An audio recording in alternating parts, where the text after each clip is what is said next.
दोस्तों, आज की कहानी है बेटी क्यों तुम अपनी जिंदगी को बर्बाद करने पर तुली हुई हो।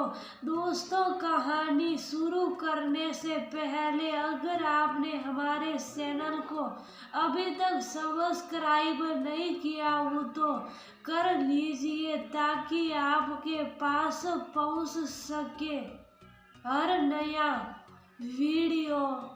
मानसी के पति की मृत्यु बहुत पहले ही एक दुर्घटना में हो गई थी जब उसके तीनों बच्चे एकांशी, पायल और देवांश छोटे थे।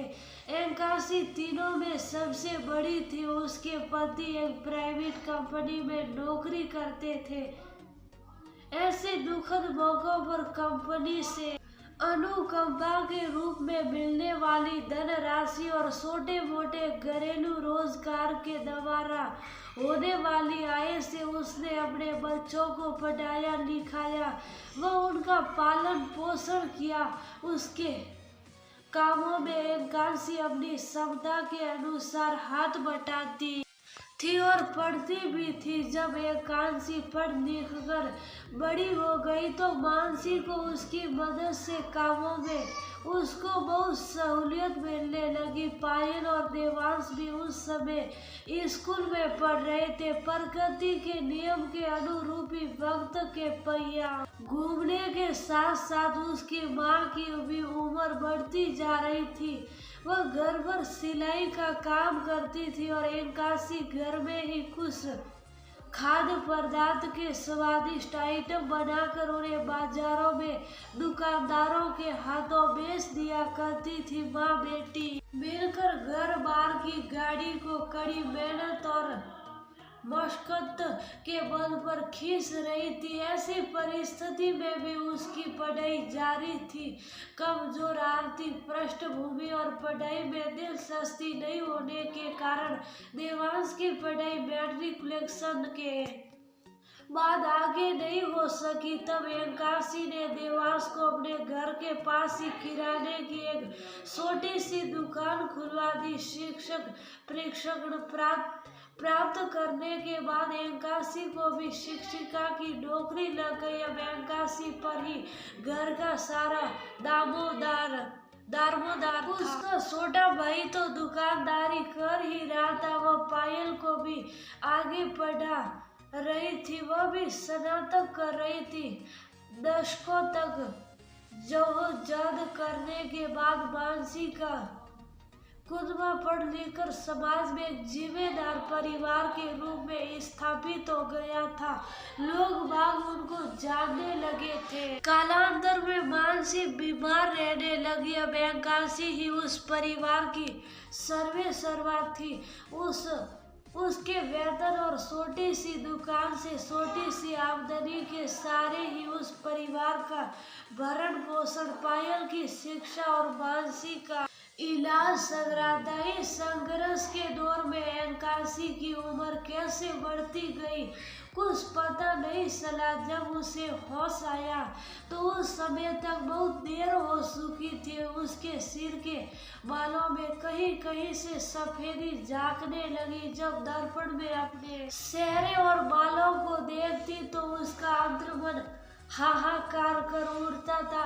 एक तरह से एकांशी अपनी छोटी बहन और छोटे भाई को अपने पैरों पर खड़ा करने के लिए माँ बाप दोनों का फर्ज निभा रही थी। शादी की भी उम्र हो गई थी। उनके विवाह करने की चिंता भी एकांशी को सता रही थी। इस बाबत जब उसने माँ से बातें की थी तो क्रोध भरी दृष्टि से उसको देखती रह गई थी। ऐसी ही परिस्थितियों में उसने अपनी अस्वस्थ माँ को कई बार सफल व कारगर इलाज करवाकर उसे मौत के मुंह में जाने से बचाया भी। इस दरमियान न तो उसने अपने जीवन के बारे में कभी सोचा और न अपनी कोई निजी साथ की ओर ध्यान दिया। उसने कभी भी फैशन परस्त बनकर विलासी जीवन जीने की आकांक्षा को अपने दिल में स्थान नहीं दिया। पायल के मोबाइल पर कई लड़कों के फोन आने लगे थे। कभी कभी उसके मोबाइल पर वीडियो कॉल भी आने लगी।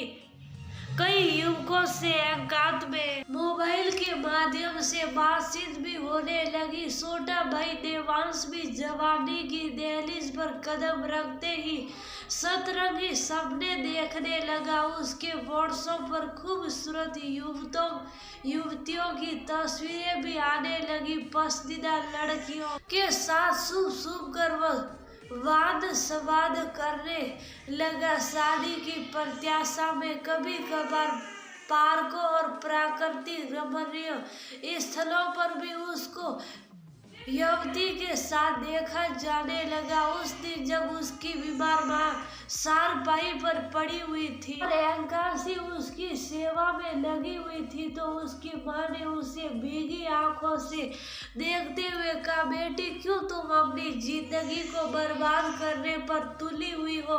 पहले अपना घर बसा लो, किसी तरह भी पूरी बूढ़ी हो जाओगी तो कौन तुमसे शादी करना चाहेगा? पायल की पहले शादी करके तुम अपने ही पैरों में कुल्हाड़ी मार लोगी। अपनी माँ की बातों को सुनने के बाद भी वह उसकी सेवा में मौन होकर लगी रही। कोई जवाब नहीं दिया, मानो वह कुछ सुन ही नहीं रही हो। अपनी माँ की सलाह व परामर्श सुनते ही उसकी आंखों के सामने बीते हुए लम्हों के दृश्यों के गुजरने का सिलसिला सन 17 की तरह शुरू हो गया, जो कुछ माह पूर्व घटी थी। अपनी शादी के मकसद से उसने कई हम युवकों की और दोस्ती का हाथ बढ़ाया था। इसके लिए उसने सोशल मीडिया का भी सहारा लिया था, किंतु किसी ने भी उसे प्रोत्साहित नहीं किया और न किसी ने उसका हाथ थामा। सर्विस करने के क्रम में भी अनेक ऐसे मौके मिले जब उसने अपने सहकर्मियों के सर्किल में कई युवकों के समझ जोड़ने का प्रयास किया, परंतु सभी ने शायद बढ़ती उम्र होने और आकर्षक रंग रूप अंग उपांग और फेस कटिंग नहीं होने के कारण उन लोगों ने उसके आगे घास नहीं डाला। अंत तोगतवा उसने उदास और निराश होकर निश्चय कर लिया कि वह अभी इस डंगर पर आगे कभी भी कदम नहीं बढ़ाएगी। फिर जब उसकी माँ ने कहा, क्यों एकांशी तुमने कोई जवाब नहीं दिया? कुछ सोचो इस पर कि तुम ही सर्वा हो, सारे ही अधिकार तुम्हारे ही हाथ में है।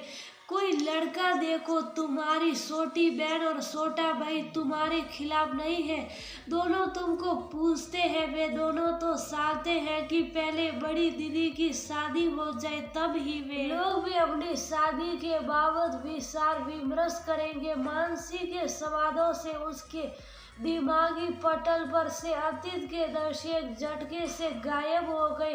बात समझने की कोशिश करो बेटी, आप टेंशन में मत लीजिए। वैसे भी मुझे आदत हो गई है रंगहीन व उदास भरी नीरस जिंदगी जीने की।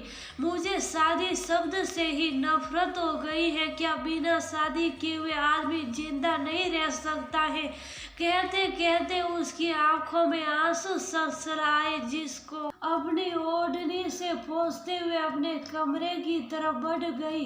कमरे में वह कटे हुए वृक्ष की तरह बिस्तर पर गिर पड़ी। पल बर्बादी कमरे से उसके सिसकने की आवाजें